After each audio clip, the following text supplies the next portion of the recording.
Hello world! Hi po sa ating lahat. Mga loves ko dyan, Tobel Sibuyaks. It's another good day sa aking buhay mga kasisilab. O diba?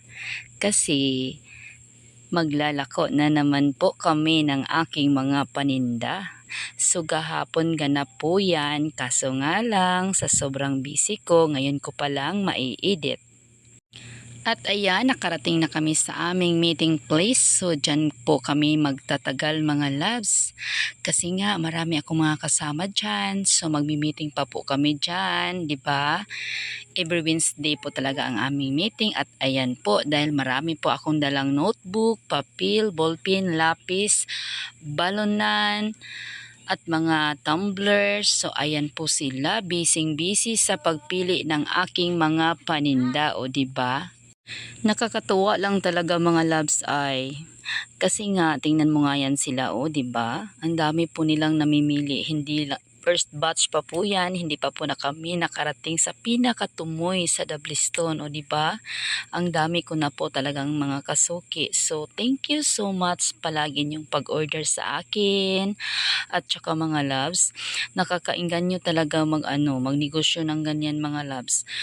Kahit na napakainit po siya, napapagod ka, pero okay lang, makakaya mo naman kasi nga dahil sa kanila na patuloy na nagbabayad, tapos pagka-impas na naman sa kanilang mga kinukuha sa aking item at order na naman ulit. So ganun po sila.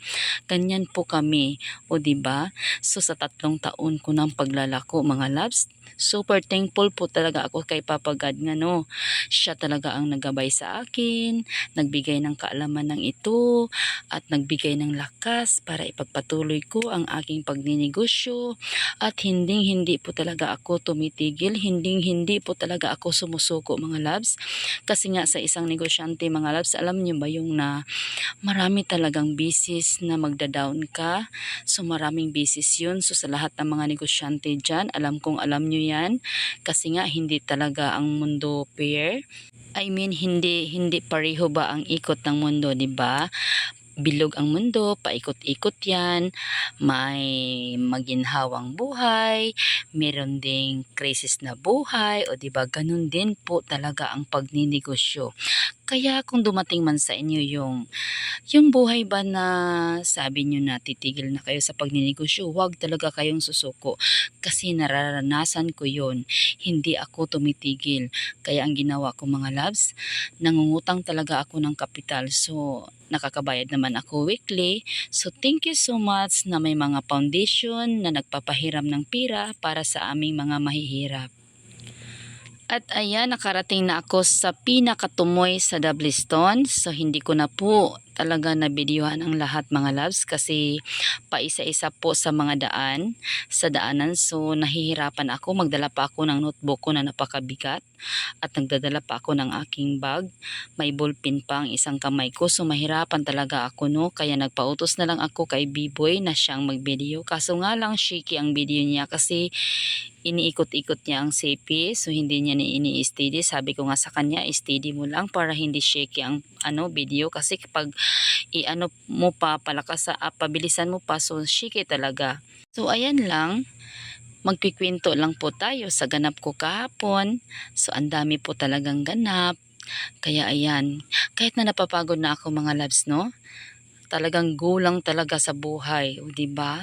Gulang talaga sa buhay kasi nga may pamilya tayong dapat nating buhayin. Syempre, tutulong naman talaga ako sa aking asawa at hindi naman po kasya ang kita niya para mabuhay kaming lahat.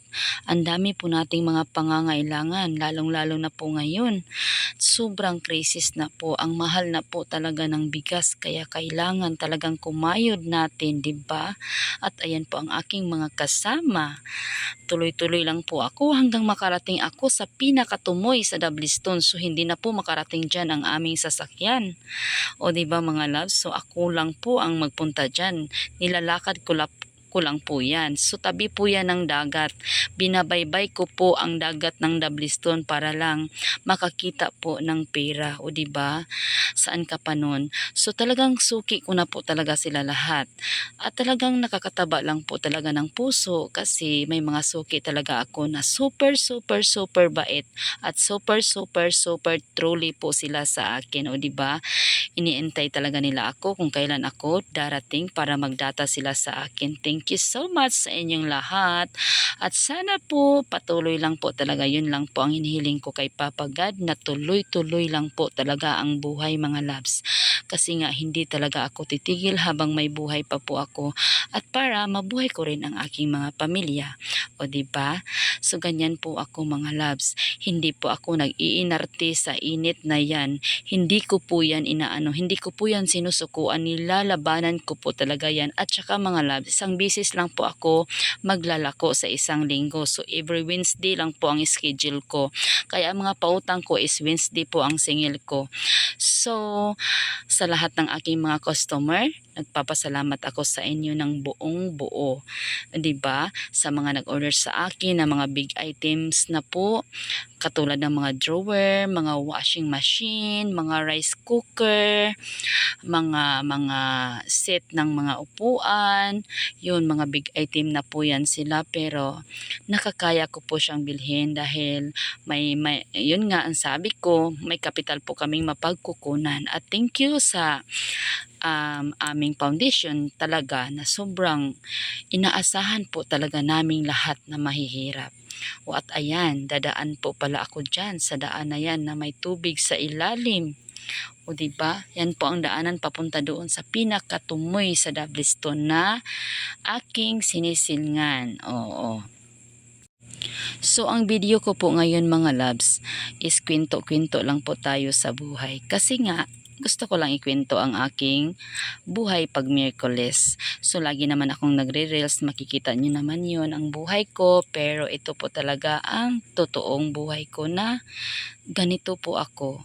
Oo, nagsisikap, ayan, patuloy talaga sa buhay ba, na hindi ko to mga loves, hindi ko to pinangarap na negosyo, bigla na lang itong dumating na may taong nagsabi sa akin, buti kung mag-ano ka, ganyan-ganyan ka. So nagsuggest siya sa akin. So ginawa ko, maganda naman pala. So grocery lang po, sari-sari store lang po talaga noon ang aking paninda. Pero hindi talaga siya sapat, 'di ba? Kasi nga kunti lang talaga yung patong natin sa sari-sari store. So mas mabuti dito kasi nga ikaw na ang magdesisyon sa iyong kung paano mo ibenta, kung ikaw na talaga magpaplano sa iyong negosyo. So maganda siya mga love. So gustong gusto ko siya pero may mga tao man na hindi truly sa akin dahil hindi mo talaga sila mapipili lahat mga loves. Oy, may mga tao talaga na iwan, parang makita ka, parang na-amnesia. Hindi mo talaga sila. So sa 10 tao, may 2 talaga na iba ang daan. So, 'di ba?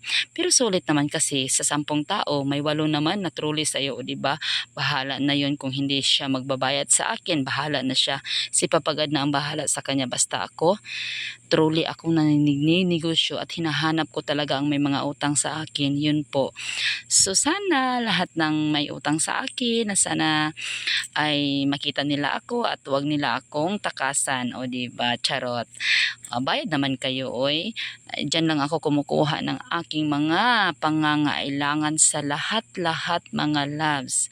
Kaya thank you, walang puas na pasasalamat ko po sa inyong lahat sa patuloy niyo pong pag-order sa akin. Alam nyo ba ang oras kung kami manuroy mga loves is magsisimula po kami sa alas 9. So hanggang hapon po yan, hanggang alas 4 makakaabot kami. Minsan mag alas 5 na po. Kasi nga nadagdagan na po yung mga customer ko. Noon makakauwi kami alas 2, alauna, noon yon yung mga last year pa. Pero ngayon, maaabutan na talaga kami ng alas 4 to alas 5 sa hapon makauwi ng bahay. At pagdating ko pa sa bahay, iaano ko pa lahat ang mga transaction ko, yung mga nangungutang, i-inventory ko pa yung mga natira kong mga plasticware, kung tama ba yung mga lista ko. Na yun lang. At yun for today's video. Bye-bye!